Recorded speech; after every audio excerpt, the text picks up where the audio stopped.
Vivian Hale counted the exits before she counted the champagne flutes. 3 doors, 2 of them guarded, and that habit alone told her she did not belong in this ballroom.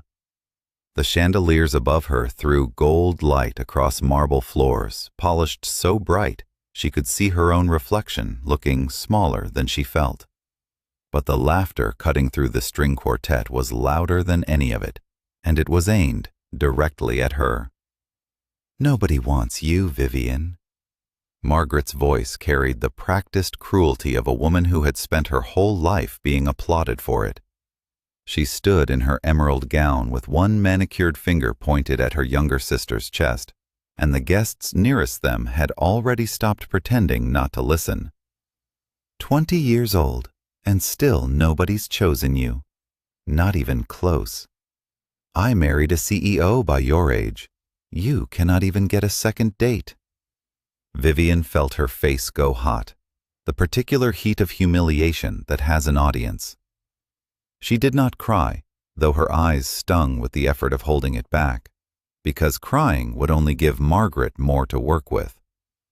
She kept her spine straight in her plain beige dress, the one she had altered herself because she could not afford a new gown for her sister's husband's gala, and she said nothing, because nothing was the only weapon she had left in a room full of people who had already decided whose side they were on.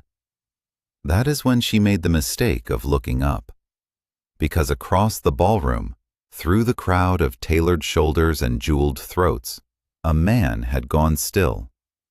Not the stillness of someone waiting for a drink or a conversation to end, the stillness of a predator deciding something.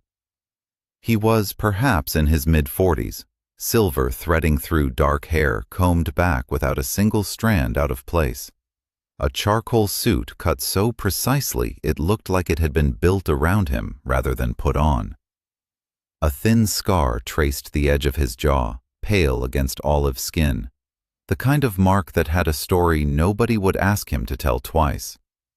He wore no wedding ring, but a heavy gold signet sat on his right hand, worn smooth at the edges like it had belonged to someone before him. He was already moving. Vivian did not know his name. She did not know that half the room had gone quiet the moment he started walking, that 3 men near the bar had put down their glasses without being told to, that her own brother-in-law, Preston Cole, had gone the color of old paper. She only knew that the crowd parted the way water parts for something it is afraid of, and that he was walking straight toward her. "Is there a problem here?" His voice was low, unhurried, the kind of calm that made the air around it feel colder. He did not look at Margaret.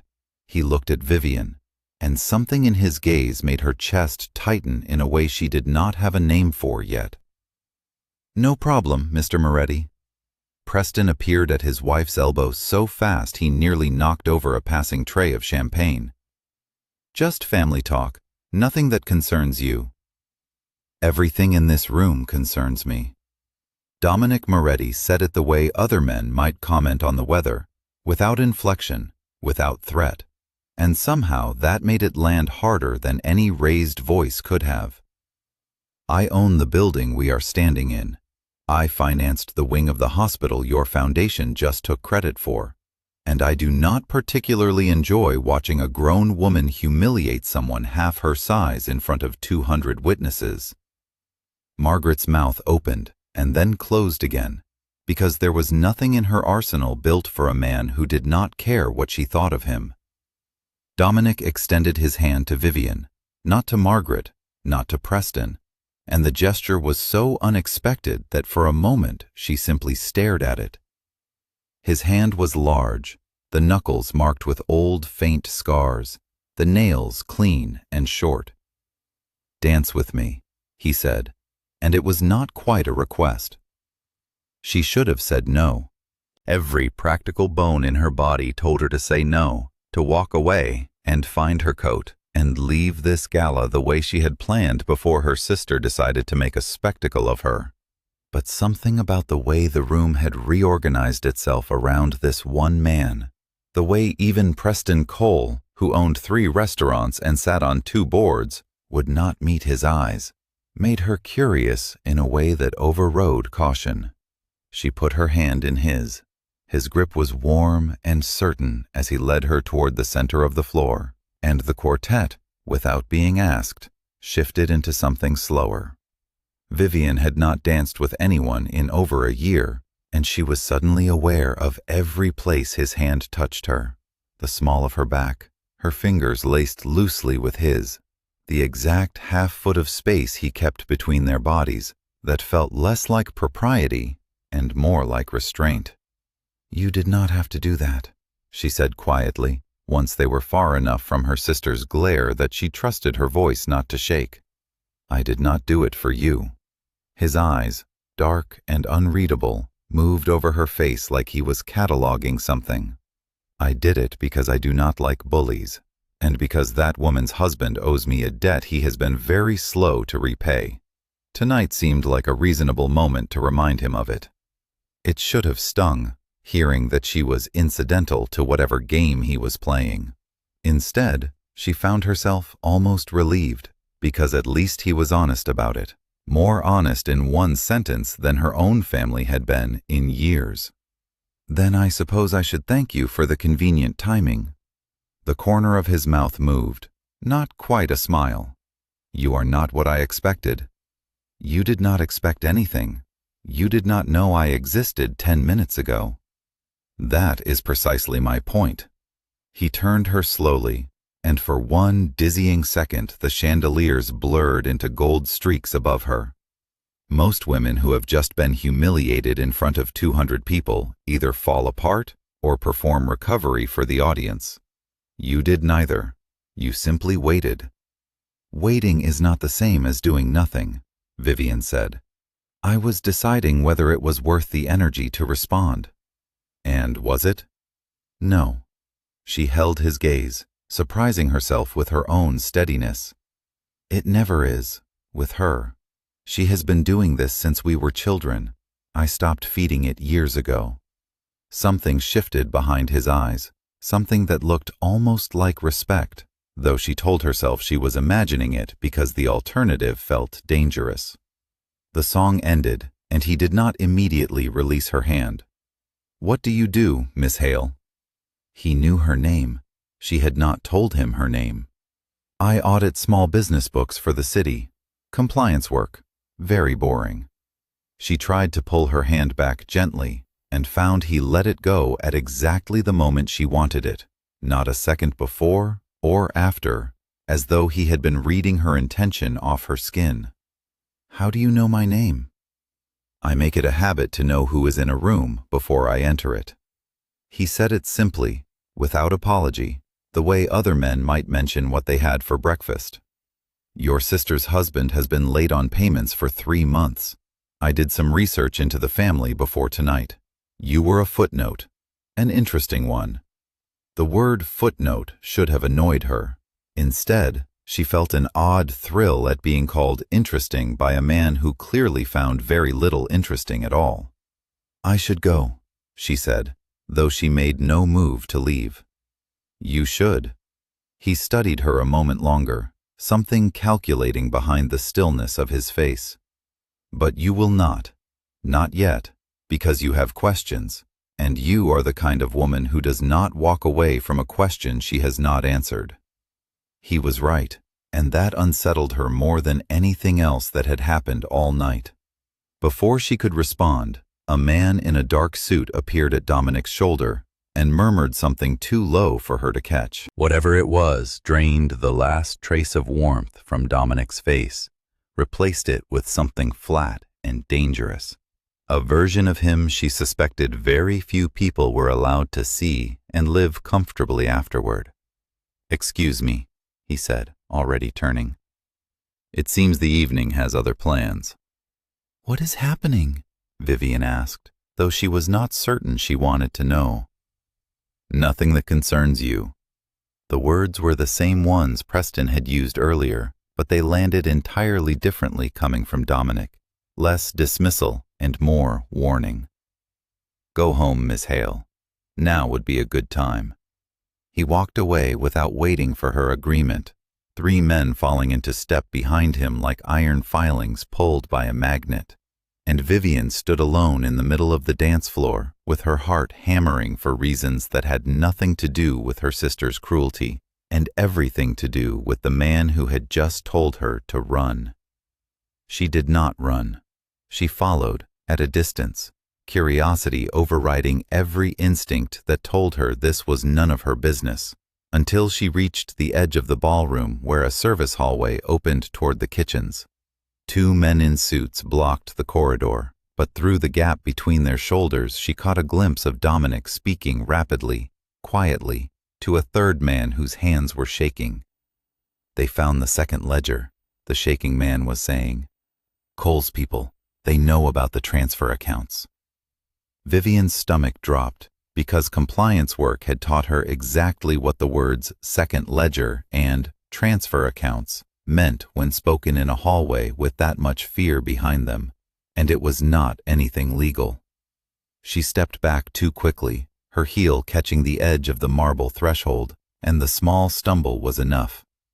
Dominic's head turned. His eyes found her instantly through the gap in his men's shoulders, and for one long, terrible second, neither of them moved. "Miss Hale," he said, his voice carrying the particular calm of a man deciding how much damage had just been done. "You heard that." It was not a question. "I heard something," she admitted, because lying to him felt both pointless and unwise. "I do not know what it means." "You know exactly what it means. You audit books for a living." He crossed the distance between them in 4 unhurried steps, and up close she could smell him, cedar and something darker beneath it, sandalwood maybe, and under that the faint metallic trace of a world she had no business standing this close to. "That is unfortunate for both of us. I am not going to tell anyone." Her pulse was a drum against her ribs. "I do not even know your last name until an hour ago. I have no reason to say anything to anyone about anything." That is what everyone says right before they say something to someone. He studied her, and she watched him weigh a decision behind those dark eyes, watched the exact moment the decision landed.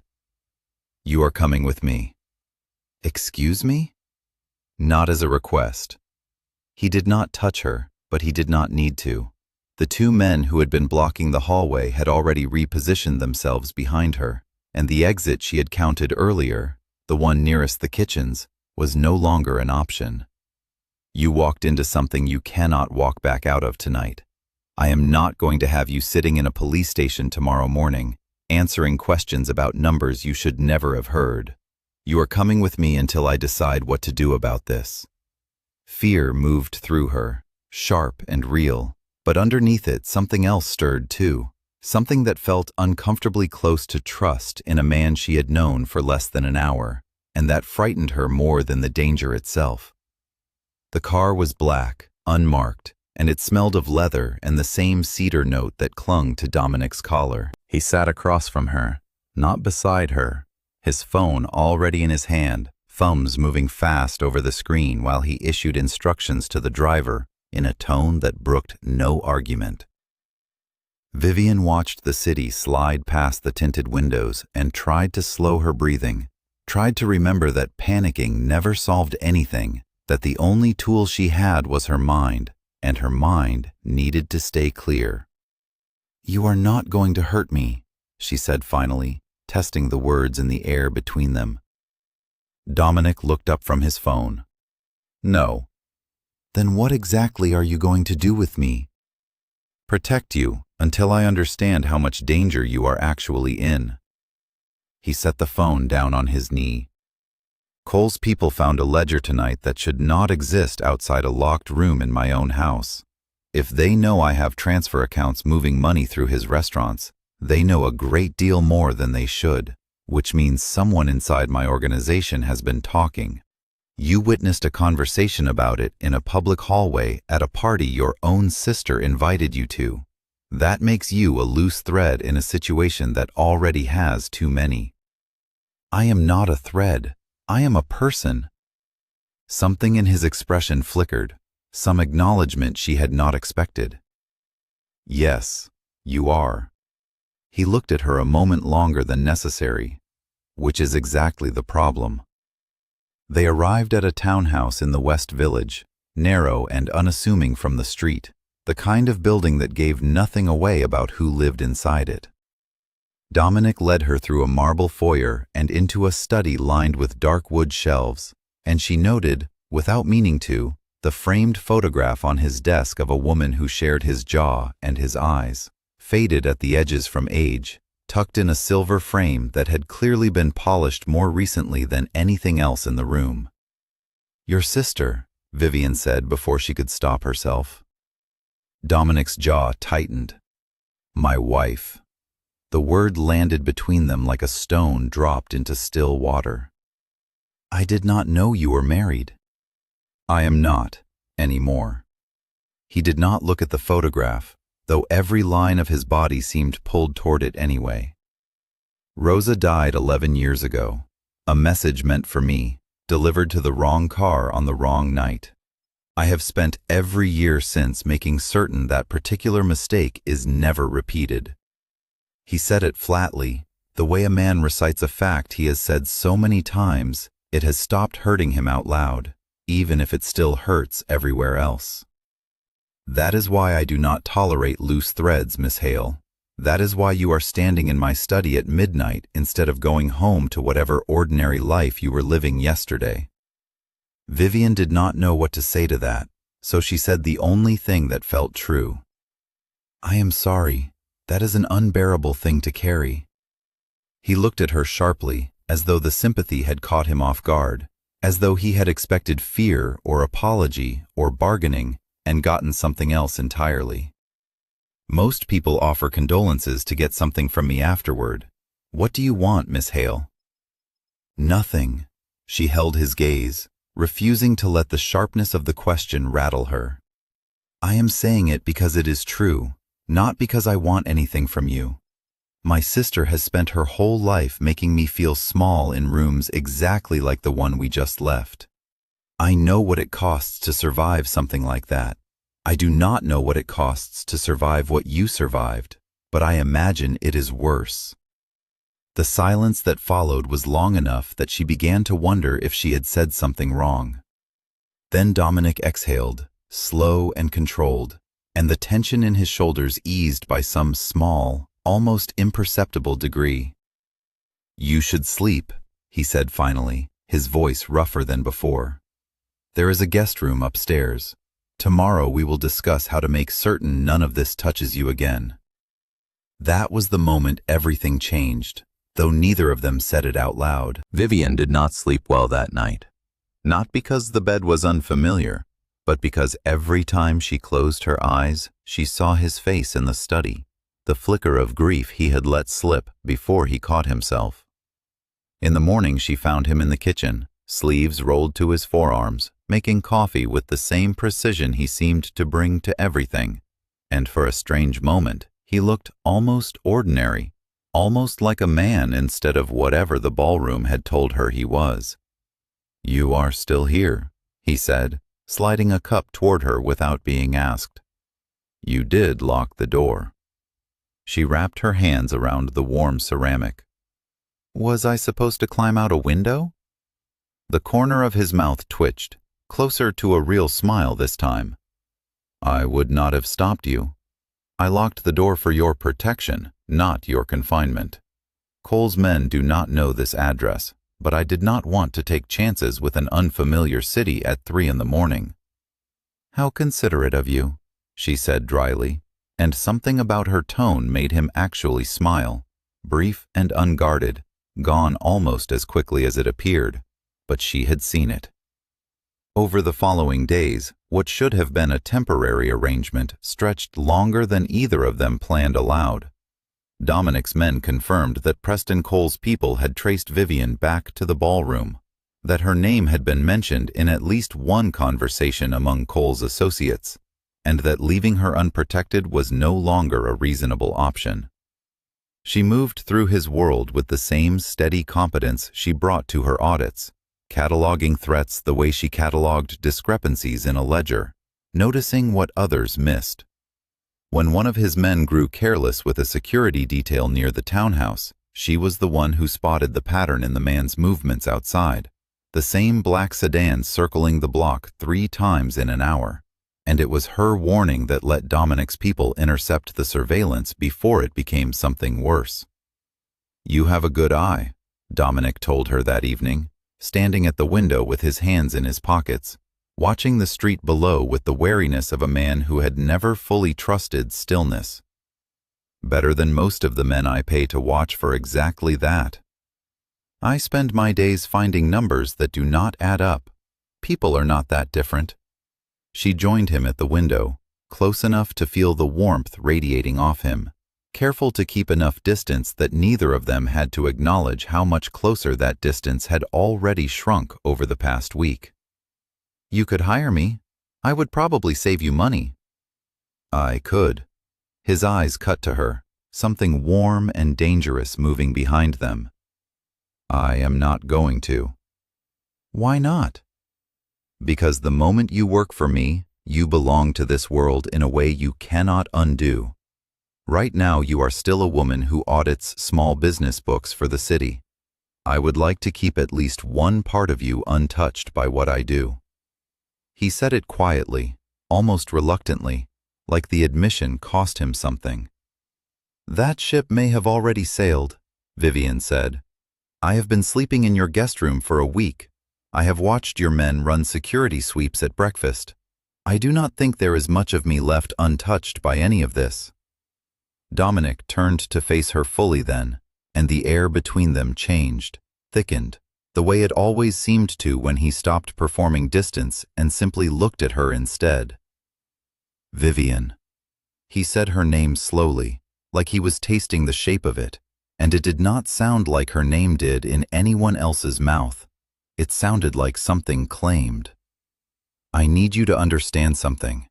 If you stay, it will not be safe. It will not be simple.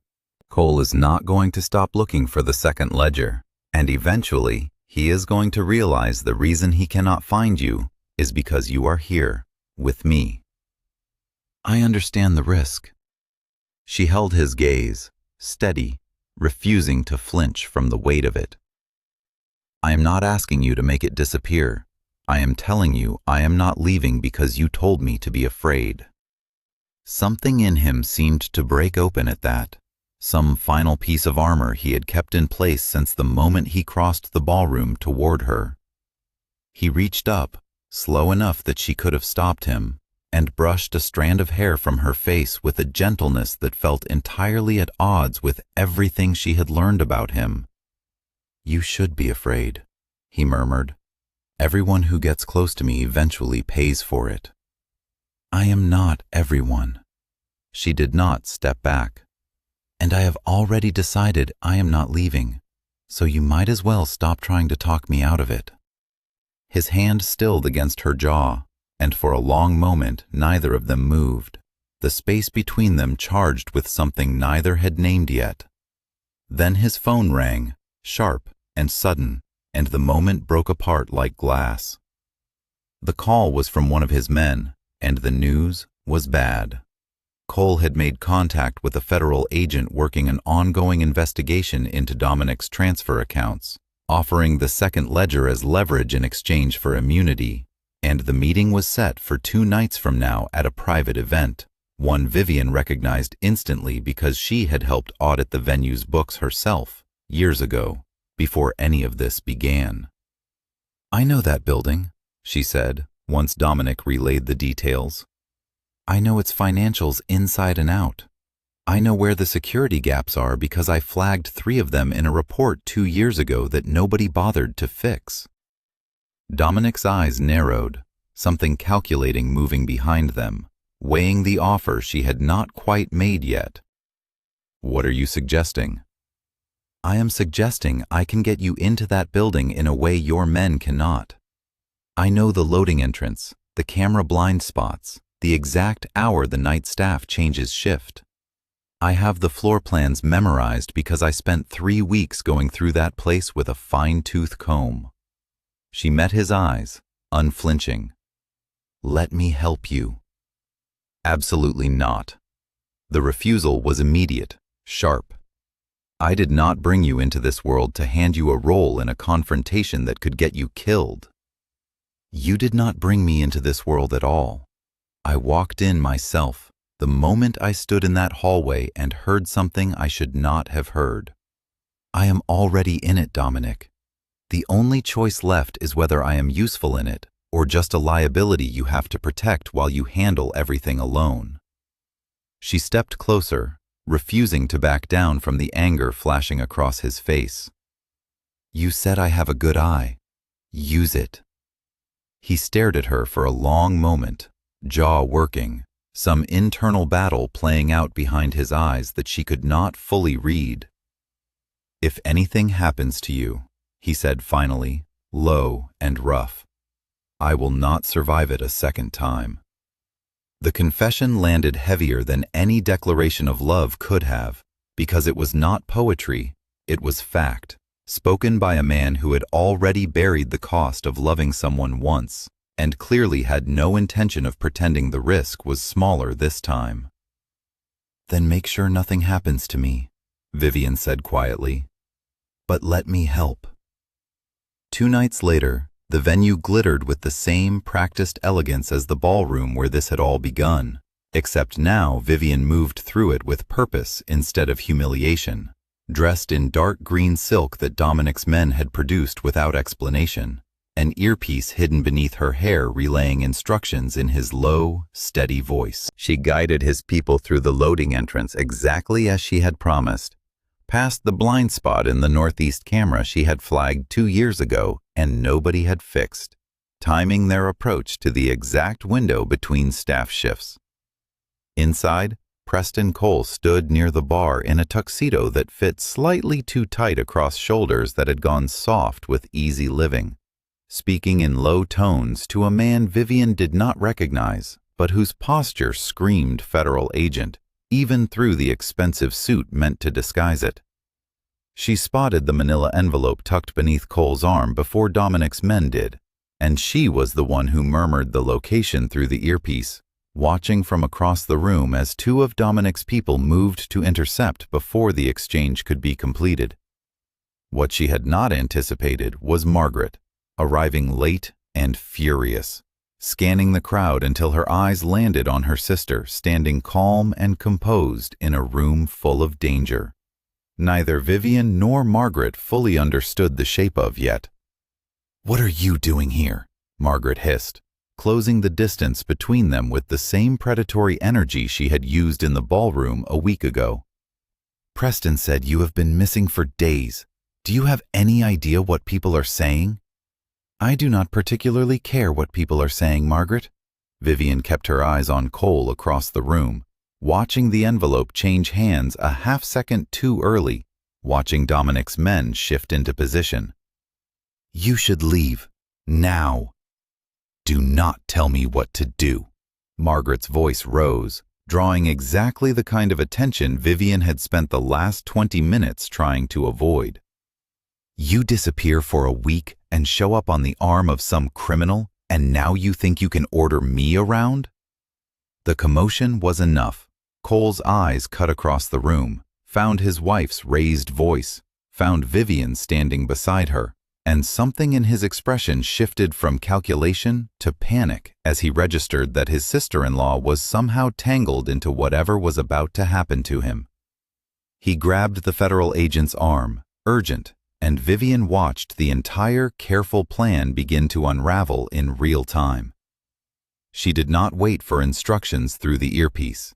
She crossed the room fast, inserting herself directly into Cole's line of sight, blocking his view of the exit he had clearly just decided to run for. "Preston."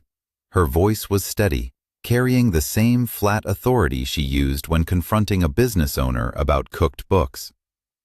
"You do not want to do whatever you are about to do. There are federal agents in this room, besides the one you just handed evidence to, and half of them are watching you right now because I made a call 20 minutes ago." It was a lie, but it was a good one, delivered with the same calm precision she had spent years perfecting in audit meetings with men who thought a young woman could be bullied out of an inconvenient finding, and Cole's face went the color of chalk. "You would not," he said, but his voice cracked on the words.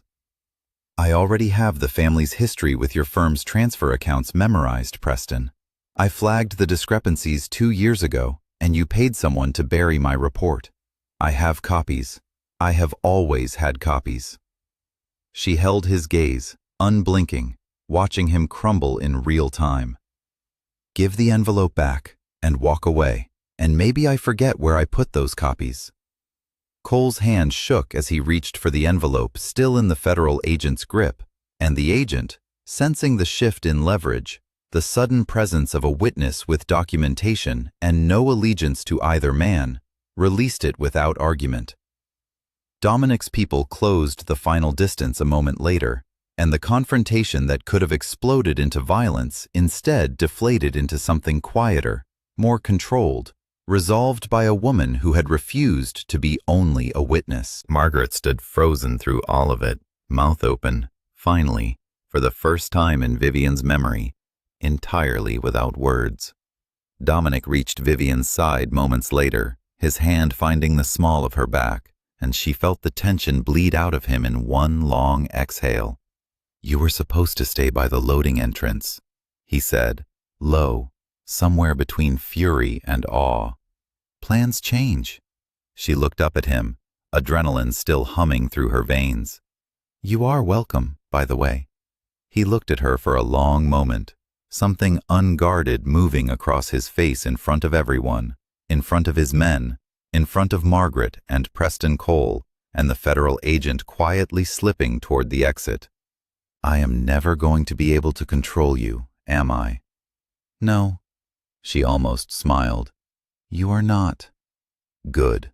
The word came out rough, almost involuntary, and then his hand moved from her back to her jaw, tilting her face up to his, and he kissed her in the middle of a room full of people who had spent the last 2 weeks learning exactly how dangerous he was.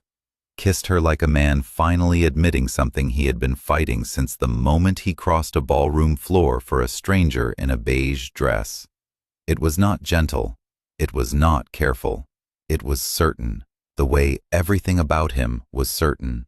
And when he finally pulled back, his forehead rested against hers, both of them breathing unevenly in the wreckage of a plan that had gone sideways and somehow still worked. "Everyone is staring," Vivian murmured. "Let them." His thumb traced along her cheekbone. "I have spent 11 years making certain nobody could ever use what I love against me again. I am done pretending you are not exactly that." Margaret found her voice at last, thin and disbelieving. "You cannot possibly be serious about this. About him." Vivian looked at her sister, really looked at her, and felt none of the old sting that voice used to carry. "I am serious about a man who crossed a room for me when you spent your whole life making sure I felt like nobody would. I do not need you to understand it, Margaret. I only need you to know I am done explaining myself to you." She turned back to Dominic, and this time, it was her hand that found his, fingers lacing through his with a certainty that surprised even her. The debt Preston Cole owed would be settled through channels that had nothing to do with ballrooms or ledgers, a cost paid quietly in the following weeks that neither Vivian nor the guests in that room would ever fully witness. And it was a cost Dominic bore without flinching, the price of protecting something he had finally allowed himself to claim. Weeks later, Vivian stood in the study of the West Village townhouse, no longer a guest, but something else entirely, something neither of them had put a name to yet, and did not seem to need to. The photograph of Rosa still sat on the desk, polished, present, honored rather than hidden, and Dominic had told her once, quietly, that he no longer felt like keeping it out was a betrayal of what stood in front of him now. Grief and love, he had said, were not always in competition. Sometimes they simply learned to share a room. Vivian picked up a folder from his desk, flipping through the columns of numbers with the ease of someone who had finally found a use for her particular skills, that felt like partnership rather than convenience. Your East Coast shipping numbers do not reconcile with your reported tonnage, she said without looking up. Either someone is skimming, or your bookkeeper cannot do basic arithmetic. Dominic appeared in the doorway, sleeves rolled, tie loosened, watching her with an expression that had lost every trace of the coldness that first defined him at the ballroom. You are supposed to be reading a novel on the balcony, not auditing my shipping manifests. I got bored. She set the folder down and looked at him, steady, unafraid, exactly the way she had looked at him from the very first dance. Besides, somebody has to keep this family's numbers honest.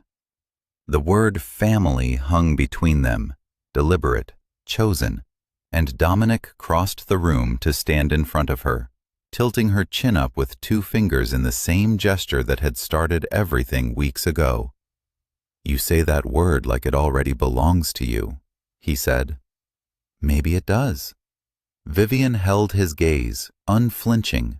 The same woman who had refused to run from a ballroom, refused to run from a hallway conversation she should never have overheard, refused to run from a man who had told her plainly that everyone who got close to him paid for it. I decided that a while ago. I am still here, aren't I? He did not answer with words. He answered by pulling her against him, slow and certain, the kind of hold that said more than any declaration could.